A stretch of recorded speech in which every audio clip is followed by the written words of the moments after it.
Hello जी, नमस्कार। कैसे आप सब भैया? मस्त। चलो अच्छी बात है। आज का जो टॉपिक हमारा भैया क्लास 12 का जो चैप्टर है वैद्युत रसायन यानी कि इलेक्ट्रोकेमिस्ट्री, जो बहुत ही महत्वपूर्ण चैप्टर है। इससे बोर्ड एग्जाम में 2 से 4 प्रश्न हर साल आते रहते हैं और इसका सबसे महत्वपूर्ण टॉपिक क्या हमारा डेनियल सेल है, जो कि बोर्ड एग्जाम में बहुत ही ज़्यादा महत्वपूर्ण है और हर साल लगभग बोर्ड एग्जाम में प्रश्न आते रहते हैं। ठीक है, तो सवाल हमारा डेनियल सेल, ये डेनियल सेल है। अब इसके बारे में थोड़ा समझ लीजिए भैया, क्या बोलेंगे। डेनियल सेल एक प्रकार का गैल्वेनिक या वोल्टी सेल है। इसे गैल्वेनिक या वोल्टी सेल क्यों कहते हैं? क्योंकि ध्यान रखिएगा, इसकी खोज जो हुई थी, खोज की भैया कौन? लुइस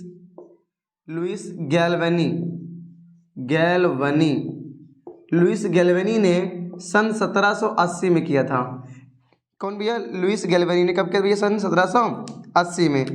सन 1780 में इसकी खोज किया था, इसलिए नाम पर भैया गैल्वेनिक सेल बोलते हैं। और ध्यान रखिए भैया, और बोलेंगे एलेक्सेंड्रो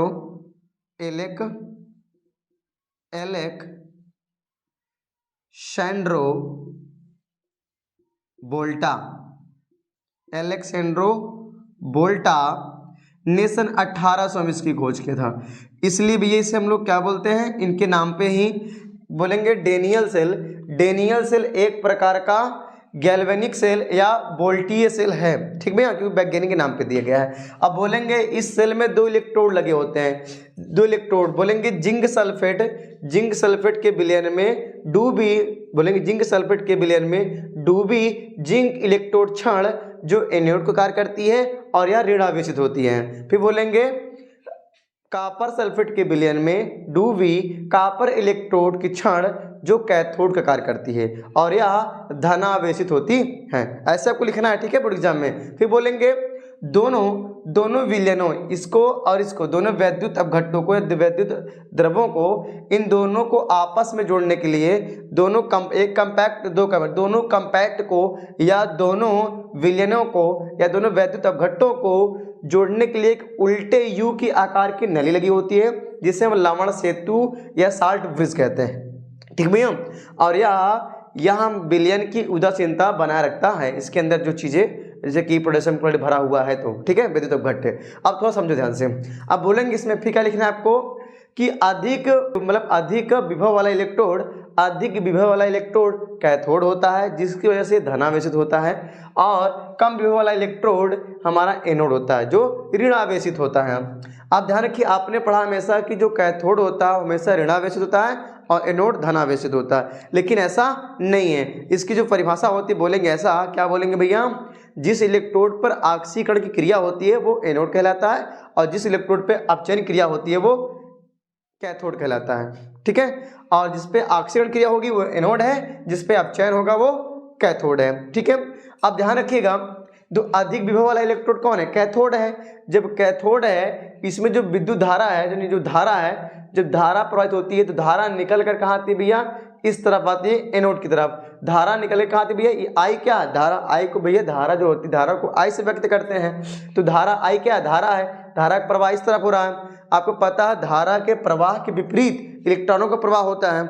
धारा हमेशा क्या होती है? इलेक्ट्रॉनों के विपरीत बहती है, या इलेक्ट्रॉन धारा के विपरीत बहते हैं। अगर धारा इस तरफ से चल रही है तो इलेक्ट्रॉनों का प्रवाह इस तरफ से होगा। ठीक है, हमेशा दोनों क्या होते हैं? विपरीत होते हैं, अपोजिट। अगर धारा इस तरफ से बह रही है, जा रही है, तो इलेक्ट्रॉन इस तरफ जाएंगे। ठीक है, हमेशा विपरीत होते हैं। आप ध्यान रखिएगा, तो जब इलेक्ट्रॉन यहाँ पे कैथोड से धारा जब निकल के जा रही है एनोड की ओर, तो ये एनोड से क्या हुआ? जो जिंक रॉड है, जिंक रॉड से इलेक्ट्रॉन निकलकर वो कैथोड की ओर गति कर रहे हैं। जिंक रॉड से इलेक्ट्रॉन निकलकर कैथोड की ओर गति कर रहे हैं और धारा कैथोड से एनोड की ओर जा रही है। अब ध्यान रखिए, यहाँ से 2 इलेक्ट्रॉन निकले, यानी जो भी निकले इलेक्ट्रॉन यहाँ से निकले और किस तरह? कैथोड की ओर गए। जब कैथोड की ओर जा रहे हैं तो जब यहाँ इलेक्ट्रॉन जिंक इलेक्ट्रोड से इलेक्ट्रॉन निकल रहा है तो यहाँ पे धनावेशित होगा। भाई जब किसी भी तत्व से, किसी भी तत्व से जब इलेक्ट्रॉन निकलते हैं तो क्या होता है, धनावेशित आता है ना, धन चार्ज आता है ना, धनावेशित पॉजिटिव चार्ज आता है ना। तो जब इलेक्ट्रॉन यहाँ से निकले तो यहाँ जेड में प्लस चार्ज हो गया और ये इलेक्ट्रॉन निकल कर कहाँ जा रहे भैया, कैथोड की ओर जा रहे हैं। तो कैथोड पे जब गए तो दोनों इलेक्ट्रॉन, जो दो इलेक्ट्रॉन है यहाँ कापर जो इलेक्ट्रॉनों को ग्रहण कर लिया, कापर ने क्या किया भैया, इलेक्ट्रॉनों को ग्रहण कर लिया, इसके पास 2 प्लस चार्ज है और इलेक्ट्रॉन ग्रहण करके 2 इलेक्ट्रॉन ग्रहण करके ये कापर धातु बन गया। जब कापर धातु बन गया, ये धातु इस कैथोड पे चिपकना शुरू हो गया, यानी जब 2 इलेक्ट्रॉन इसने ग्रहण किया, कौन, कापर, ये इलेक्ट्रॉन देखो जिंक रॉड से इलेक्ट्रॉन निकले तो जिंक पे प्लस चार्ज आ गया। जब इलेक्ट्रॉन निकले तो कैथोड की ओर गति करे, तो कैथोड पे आकर जब इलेक्ट्रॉन कैथोड पे आए, यहाँ से 2 इलेक्ट्रॉन निकले और ये कापर जो था इलेक्ट्रॉनों ग्रहण कर लिया। जब इलेक्ट्रॉनों ग्रहण कर लिया, इसके पास 2 प्लस चार्ज, 2 इलेक्ट्रॉन ग्रहण किया, बन गया ये धातु। जब धातु बन गया, यह जो कैथोड रॉड है इस पे क्या हुआ, ये चिपकने लगा, ठीक है, जमने लगा, ठीक है। आप ध्यान रखो, जब यहाँ से इलेक्ट्रॉन बार बार निकल रहा है, जब यहाँ से बार बार इलेक्ट्रॉन निकल रहा है तो यहाँ धनावेश बढ़ रहा है। जब इलेक्ट्रॉन इसके जिंक रॉड से इलेक्ट्रॉन निकल रहा है तो यहाँ धनावेश बढ़ रहा है ना। जब धनावेश बढ़ रहा है इस विलयन में, तो यहाँ पे जो लवण सेतु है, इस लवण सेतु में क्या भरा भैया, जलेडियम या अगार अगार, इसमें क्या भैया पोटेशियम क्लोराइड, और इस सारे जो इस लवण सेतु में उच्च विद्युत अपघट्ट भरे हैं, जो उच्च काबिलियत वाले, उच्च क्वालिटी वाले होते हैं, उन्हें क्या विद्युत अपघट्ट भरा गया है। तो यहाँ पे भैया क्या है, ये KCl है, KNO3 है, NH4NO3 है, ये सब इन तीनों में से कोई एक भरा जाएगा, ठीक भैया, इन तीनों में से कोई एक इसके साथ लुगदी बना के भर दिया जाएगा। जब यहाँ मान लो मैंने पोटेशियम क्लोराइड इस लवण सेतु में भरा, इस लवण सेतु में क्या भाई पोटेशियम क्लोराइड को डाल दिया गया। जब पोटेशियम क्लोराइड में डाला गया, अब देखो जब यहाँ से इलेक्ट्रॉन बार बार निकल रहा है, इलेक्ट्रॉन निकल के जा रहा है कैथोड की ओर, तो यहाँ धनावेश बढ़ रहा है। जब धनावेश बढ़ेगा, धनात्मक आवेश बढ़ेगा, तो यहाँ क्या होगा, ये इलेक्ट्रॉन जो लवण सेतु है, यहाँ पे का जो क्लोरीन है तो ऋणावेश छोड़ेगा। तो यहाँ से बार बार समय पे क्या होता है, ऋणावेश क्लोरीन को छोड़ता रहता है। अब जब यहाँ धनावेश बढ़ेगा, अगर धनावेश बढ़ा है तो इसकी जो उदासीनता नहीं बनाएंगे तो सेल खराब हो जाएगा। तो इसकी उदासीनता बनी रहे, इस वजह से क्या हुआ, यहाँ पे हम कहते हैं क्लोरीन का, जो यहाँ पे लवण सेतु में क्या भरा गया, पोटेशियम क्लोराइड भरा गया, तो यहाँ क्लोरीन जो था ऋणावेश, ऋण आयन, ये निकल के इस विलयन को उदासीन बनाए रखता है, जिससे सेल लंबे समय तक चल सके। अब यहाँ देखो ध्यान से, जब यहाँ कापर इलेक्ट्रॉन यहाँ से बार बार इलेक्ट्रॉन आ रहा है, जब बार बार इलेक्ट्रॉन आ रहा है तो इलेक्ट्रॉन जब कोई ग्रहण करता है इसमें माइनस चार्ज आता है। जब इलेक्ट्रॉन ने बार बार ग्रहण करा तो लगातार ऋणायन की मात्रा बढ़ती जा रही है। जब ऋणायन की मात्रा बढ़ती जा रही है, बढ़ती अगर ढेर बढ़ जाएगी तो सेल खराब हो जाएगा। इस वजह से लवण सेतु में जो पोटेशियम आयन होता है, यह पोटेशियम धन आयन ये निकलता है, यहाँ ऋणावेश बढ़ता जा रहा है, क्योंकि कापर जो है यहाँ से इस कैथोड रॉड पे जिंक रॉड से इलेक्ट्रॉन निकलकर कैथोड की ओर आ रहे हैं ना यार। तो कैथोड की जब कैथोड पे इलेक्ट्रॉन आए तो यहाँ से इलेक्ट्रॉन ये बार बार निकल के इसमें आ रहे हैं, तो ग्रहण कर रहा है। जब कोई इलेक्ट्रॉन, जब कोई तत्व या यौगिक इलेक्ट्रॉन ग्रहण करता रहता है तो वहाँ क्या होता है, ऋणावेश बढ़ता है। जब ऋणावेश बढ़ रहा होता है तो विलयन में बहुत ज़्यादा ऋणावेश बढ़ रहा होता है। इससे बैलेंस बनाने के लिए यहाँ से लवण सेतु में जो पोटेशियम क्लोराइड भरा था, यहाँ से पोटेशियम धन आयन या पोटेशियम चार्ज जो था ये निकला और ये निकल रहा है और इस विलयन की उदासीनता बनाए रखता है। यहाँ ऋणावेश बढ़ रहा है तो पोटेशियम से धनावेश निकल रहा है और दोनों पर जुड़ के बढ़िया से उसको हम उदासीनता बना रखता है। जब यहाँ ऋणावेश बढ़ रहा है ना तो पोटेशियम जब यहाँ निकले धनावेश, तो ऋणावेश यहाँ बढ़ रहा है, पोटेशियम धनावेश निकल रहा है, तो दोनों आपस में मिलके इस विलयन की उदासीनता बनाए रखते हैं। ये निकलता है और दोनों जुड़ के बढ़िया से विलयन की उदासीनता बन रहती है, जिससे क्या सेल लंबे समय तक चलता रहता है। आप ध्यान रखिए भैया, आप ध्यान रखिएगा। अब क्या कह रहा है, जिंक ने 2 इलेक्ट्रॉन त्यागा, जिंक ने क्या 2 इलेक्ट्रॉन त्यागा। अब भाई जब जिंक इलेक्ट्रॉन त्यागेगा, एक जो इलेक्ट्रॉन जिंक कहाँ पे, जिंक रॉड किसका कार्य कर रही है, एनोड का काम कर रही है। जिंक रॉड किसका काम कर रही है भैया, एनोड काम कर रही है। तो एनोड पर क्या हो रही है, कौन सी क्रिया हो रही है एनोड पर, तो जिंक जो था, जिंक 2 इलेक्ट्रॉन त्यागा, जिंक ने क्या किया भैया 2 इलेक्ट्रॉन त्यागा, तो हो गया Zn+2, 2 इलेक्ट्रॉन त्यागा ना भाई, चाहे 2 बार प्लस लिखो या +2 लिख दो चलेगा ना। जब 2 इलेक्ट्रॉन त्यागा तो जिंक ने 2 इलेक्ट्रॉन त्यागा, जिंक ने 2 इलेक्ट्रॉन त्याग दिया। तो यहाँ कौन सी क्रिया होगी भैया, जब कोई तत्व इलेक्ट्रॉन त्यागता है तो उसे हम लोग क्या बोलते हैं, वहाँ कौन सी क्रिया होती है, आक्सीकरण होती है। क्या होती है भैया, आक्सीकरण। कौन सी क्रिया होगी, ऑक्सीकरण। तो जब इलेक्ट्रॉन जिंक इलेक्ट्रॉन त्याग रहा है तो क्या हो गया, कौन सी क्रिया होगी, ऑक्सीकरण हो रही है। ठीक है, अब देखो कापर पे क्या रहा, कापर इलेक्ट्रॉन ग्रहण कर रहा है तभी धातु बनेगा। इस पे 2 प्लस चार्ज है, 2 इलेक्ट्रॉन ग्रहण किया धातु बन गया। यानी जो कापर था, कापर 2 प्लस चार्ज था ना भैया, यानी +2 लिख दें चलेगा। इसने 2 इलेक्ट्रॉन क्या किया, ग्रहण कर लिया, 2 इलेक्ट्रॉन ग्रहण कर लिया। जब 2 इलेक्ट्रॉन ग्रहण करेगा, जब 2 इलेक्ट्रॉन क्या करेगा, ग्रहण करेगा, ग्रहण करने पे क्या होगा, यह बन जाएगा Cu, ये धातु बन गया। क्या बन जाएगा, धातु। भैया देखो ऑलरेडी क्या हुआ, ये पे प्लस चार्ज है, जब 2 इलेक्ट्रॉन ऋणावेशित होता है, ये प्लस चार्ज है, जब इलेक्ट्रॉन ग्रहण करेगा 2 प्लस चार्ज है, 2 इलेक्ट्रॉन जब ग्रहण करेगा तो न्यूट्रल हो जाएगा, धातु बन जाएगा ना यार, मतलब प्लस माइनस कट जाएगा। तो यहाँ क्या कापर धातु बन जाएगा। जब कोई तत्व ये इलेक्ट्रॉन ग्रहण करता है, या फिर यहाँ जो जब भी कोई स्पीसीज मतलब होता है धातु यौगिक परमाणु कुछ भी, तो जब ग्रहण करता है तो वहाँ पे जब इलेक्ट्रॉन ग्रहण होता है तो कौन सी क्रिया होती है भैया, अपचयन। इलेक्ट्रॉन ग्रहण करने की क्रिया क्या होती है भैया, अपचयन। और इलेक्ट्रॉन त्यागने की क्रिया क्या होती है, ऑक्सीकरण। तो भाई देखो कहाँ पे जिंक पे क्या हो रहा है, जिंक सॉरी जो एनोड है, एनोड पे कौन सी क्रिया हो रही है, ऑक्सीकरण हो रहा है। और कैथोड पे क्या हो रहा है भैया, कैथोड लिख दो यहाँ पर, कैथोड पर, कैथोड पे क्या हो रहा है भैया, कैथोड पर, कैथोड पे क्या हो रहा है, अपचयन हो रहा है क्योंकि इलेक्ट्रॉन ग्रहण कर रहा है। अब ध्यान रखिएगा, अब यहाँ पे एक्चुअली हो क्या रहा है, ध्यान रखिएगा भैया।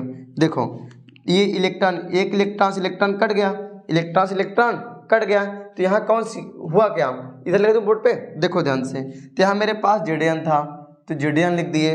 अब देखो इस तरफ ये अभिकारक है ना, तो प्लस Cu था ना, Cu पे यहाँ पे +2 था Cu पर, ठीक है, बराबर गिव्स आउट।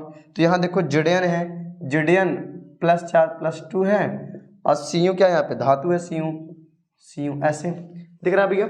ये क्रिया वहाँ हो रही है, ठीक है। अब ये क्रिया यहाँ पे हो रही है, सिंपल सा। अब इससे हम किस तरह लिखेंगे, आप ध्यान रखो, यहाँ पे आप गिव्स आउट लिख ले भैया, न समझ में आए तो ये लो, ये ठीक है, आप समझ जाओगे ना। हाँ, अब इतना आप स्क्रीनशॉट लीजिए, इसके बाद आगे बताते हैं और क्रिया, ठीक है। लीजिए फटाफट स्क्रीनशॉट, हो गया स्क्रीनशॉट। चलो देखते हैं। तो अपने क्या देखा भैया कि एनोड पर, एनोड पे कौन सी क्रिया हुई, एनोड पर क्या हुआ था भैया, एनोड पर क्या हुआ था कि Zn था, Zn 2 इलेक्ट्रॉन त्यागा था, तो यहाँ पे आ गया तो 2 प्लस चार्ज, और जब 2 इलेक्ट्रॉन त्यागेगा तभी तो प्लस चार्ज आएगा। जब कोई तत्व या स्पीसीज इलेक्ट्रॉन त्यागती है, यानी इलेक्ट्रॉन त्यागने की क्रिया क्या होती है, ऑक्सीकरण। क्या भैया, ऑक्सीकरण। तो एनोड पे कौन सी क्रिया हो रही है, ऑक्सीकरण। और देखो भैया कैथोड पर, कैथोड पर कौन सी क्रिया भैया, कापर था, 2 प्लस चार्ज थे ना, इसने 2 इलेक्ट्रॉन ग्रहण किया था, जब इलेक्ट्रॉन ग्रहण किया तो बन गया ये कापर धातु बन गया। जब कापर धातु बन गया, जब इलेक्ट्रॉन ग्रहण करने की जो क्षमता होती है, जो क्रिया होती है, उसे हम लोग बोलते हैं अपचयन। क्या बोलते हैं भैया, अपचयन बोलते हैं। क्या बोलते हैं, अपचयन। अब देखो कुल अभिक्रिया क्या हो रही है यहाँ पे, कुल अभिक्रिया, कुल अभिक्रिया, कुल अभिक्रिया, कुल अभिक्रिया क्या हुई भाई हमारे पास। अब देखो इलेक्ट्रॉन से इलेक्ट्रॉन कट गया, जब इलेक्ट्रॉन से इलेक्ट्रॉन कट गया तो यहाँ हुई कुल अभिक्रिया हुआ क्या, यहाँ Zn था, Zn एक अभिकारक है, ये भी अभिकारक है, तो यहाँ Cu+2 गिव्स आउट। अब देखो यहाँ पे देखो अभी उत्पाद में क्या है हमारे पास, Zn+2 और क्या भी है तो कट गया, Cu है प्लस Cu, Cu, ओके। ये कुल अभिक्रिया है, ये क्या है, कुल अभिक्रिया है। तो यहाँ पे अगर ऐसा दिखे, इसको ऐसे दिखता है, क्या कहते भैया देखो, तो जिधर Zn लगाओ ऑब्लिक, Zn+2 में जा रहा है भाई, Zn किस में जा रहा है, +2 में टूट रहा है ना। तो अब देखो यहाँ ये है लमण सेतु, जिस डबल लाइन खींची क्या है, लमण सेतु। ये कापर था, कापर +2 था, ठीक है, और एक इसमें टूट रहा है भैया, कापर धातु बन जा रहा है, ठीक है। तो ये हो जाएगा आपका इस तरह समीकरण। डिग्री सेल में इसी तरह बोर्ड गेम में सवाल आते हैं, सवाल भी कराएंगे इस पे आपको। तो क्या भैया Zn टूटा, Zn+2 में, कापर +2 2 इलेक्ट्रॉन ग्रहण किया, धातु बन गया। तो इस प्रकार से आप इसे लिख लीजिए। इसके बाद हम डेनियल सेल के बारे में पूरा डिटेल से लिखवाते हैं, किस तरह डेनियल सेल के बारे में क्या लिखना है आपको बोर्ड एग्जाम में। ये समझ आ रहा भैया, ये लवण सेतु दर्शाता है, ये लवण सेतु को बता, जो डबल लाइन है ये लवण सेतु को दर्शाता है। ये ऑब्लिक्स है, ये भी ऑब्लिक है, ठीक है। तो यहाँ देखो जेडियन जो था, अरे भाई जेडियन +2 में जा रहा है ना, और कॉपर यहाँ देखो +2 से 0 में जा रहा है। तो इस तरह यहाँ पे जेडियन +2 में गया तो जेडियन +2, कॉपर गया 0 में 0, हो गया, ठीक है। लीजिए स्क्रीनशॉट, लो फटाक से स्क्रीनशॉट। हो गया भैया स्क्रीनशॉट, चलो आगे देखो, हो गया स्क्रीनशॉट। ध्यान से जो डेनियल सेल है, इस पर में ये लिखना है आपको कि डेनियल सेल एक प्रकार का गैल्वेनिक या वोल्टी सेल है, क्योंकि भैया वैज्ञानिक गैल्वेनी और वोल्टा ने इसकी खोज की थी, ठीक है। क्या बोलेंगे, डेनियल सेल एक प्रकार का गैल्वेनिक या वोल्टी सेल है। इसमें 2 इलेक्ट्रोड लगे होते हैं। जिंक सल्फेट में डूबी जिंक छड़ जो एनोड का कार्य करती है, किसका भैया, एनोड का कार्य करती है, जो एनोड का कार्य करती है। और यह क्या होती है भैया, ऋणावेशित, किस होती है भैया, ऋणावेशित होती है। फिर बोलेंगे, अब ध्यान रखिएगा कि भैया ऋणावेशित, क्योंकि भैया इस जो सेल में है अधिक विभव वाला कौन सा होता है, इलेक्ट्रोड, कैथोड। कम विभव वाला कौन होता है, एनोड। इसलिए ये क्या होती है, एनोड जो है कम विभव वाला है, ऋणावेशित होता है, ठीक है। उसके बाद देखो कॉपर सल्फेट में डूबी, कॉपर सल्फेट में डूबी कॉपर की क्षण, ये कॉपर है, कॉपर की क्षण जो कैथोड का कार्य करती है, किसका भैया, कैथोड का कार्य करती है, ठीक है। और जो एक क्या होती है भैया, धनावेशित, कैसी होती है, धनावेशित होती है। और देखो भैया दोनों वैद्युत अपघट्टों को, यानी कि जिंक सल्फेट और कॉपर सल्फेट, दोनों वैद्युत अपघट्टों के विलयनों को जोड़ने के लिए एक उल्टे, आपने देखा ना इस तरह जोड़ने के लिए लगाए थे ना, ऐसे उल्टे यू के आकार की एक नली लगी होती है, जिसे लवण सेतु कहते हैं, ठीक भैया। और जब जिंक आयन व कॉपर आयन की सांद्रता इकाई होती है, एकदम बढ़िया होती है, सेम होती है, बराबर होती है, क्या होती है भैया वहाँ पर, तो इसका विभव होता है 1.1 वोल्ट होता है, ठीक है। इतना आपको बोर्ड एग्जाम में लिख कर आना है। अब इसके बाद एक टॉपिक हमारा क्या है, लवण सेतु, जो बहुत ही महत्वपूर्ण है। इतना लीजिए स्क्रीनशॉट, बताते हैं लवण सेतु के बारे में, लीजिए फटक से। चलो हो गया भैया स्क्रीनशॉट। अब आगे देखो लवण सेतु। तो लवण सेतु क्या है भाई, ध्यान सुनिएगा आप। बोलेंगे यह एक द्रव संधि है। द्रव संधि मतलब होता है द्रव को जोड़ने वाली, संधि मतलब जोड़, बाय वाले समझते हैं, संधि मतलब जोड़। जो जोड़ होता है ना, जैसे पैरों में जोड़ होते हैं, जहाँ हाथ में जोड़ होते हैं, तो जो जोड़ है, तो जोड़ने के लिए हम जोड़ क्या बोलते हैं, संधि बोलते हैं। वह कह रहा है दोनों द्रवों को, यानी दोनों द्रवों को जोड़ने की एक संधि एक जोड़ है। दोनों द्रवों को जोड़ने के, जो विद्युत अपघट्ट दो है ना, जिंक सल्फेट कॉपर सल्फेट, उनको जोड़ने के लिए एक उल्टे यू की आकार की नली लगाई गई है, तो उसे हम लोग क्या बोलते हैं, संधि, जोड़ है, दोनों को जोड़ कर रखी हुई, इसलिए बोलते हैं जोड़। तो यह एक द्रव संधि है, नहीं जोड़ है, जो दोनों वैद्युत घटकों को जोड़ती है। तो संधि है जो सेल में उपस्थित दोनों वैद्युत अपघट्टों के विलयनों को जोड़ने का कार्य करती है। एक जोड़ है क्या, लवण सेतु।